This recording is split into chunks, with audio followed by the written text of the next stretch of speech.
গাড়িতে উঠে আমরা চলে এলাম ডাল্লি মনেস্ট্রি। খুব সুন্দর জায়গা। বুদ্ধ টেম্পলটা তো অসাধারণ।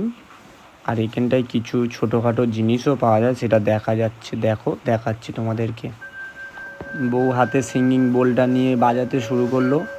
কেউই তো পাচ্ছিল না আমাদের মধ্যে, ওই খুব সুন্দর বাজাচ্ছিল, যেটা সবাই আমরা হাঁ করে দেখছিলাম। আমিও তো অবাক। তারপরে কিছু কেনাকাটার জিনিসও দেখছিল। কিছু কিছু জিনিসের দামও জিজ্ঞাসা করলাম, যেমন এই দার্জিলিং ম্যাগনেটটা বলছিল 120 রুপিস। খুব সুন্দর লাগছিল। আরও কিছু জিনিস বউ দেখলো।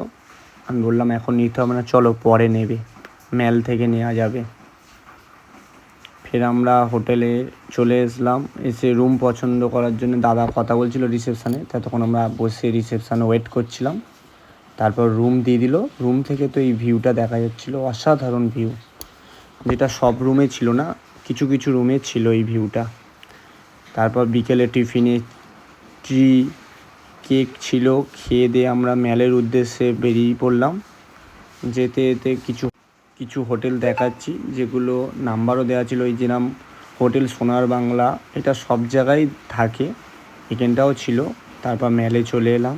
খুব সুন্দর লাগছিল, খুবই সুন্দর। ম্যালের কিছু কিছু কেনাকাটার জিনিস তোমাদের সাথে শেয়ার করি।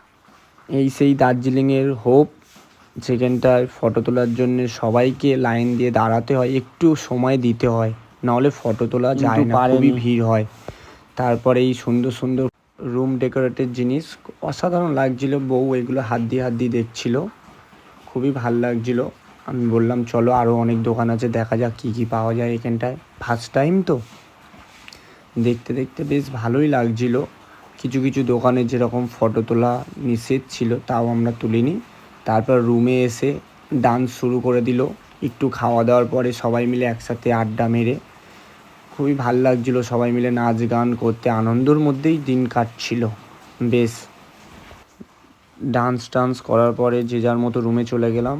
মর্নিংয়ে উঠে বেরিয়েই ফার্স্ট আমাদের স্পট পড়লো রণবীর সিংয়ের শ্যুটিংয়ের জায়গাটা। খুবই সুন্দর ছিল, ভেতরে ঢোকা যাচ্ছিল না, বাইরে থেকেই দেখালাম আপনাদেরকে।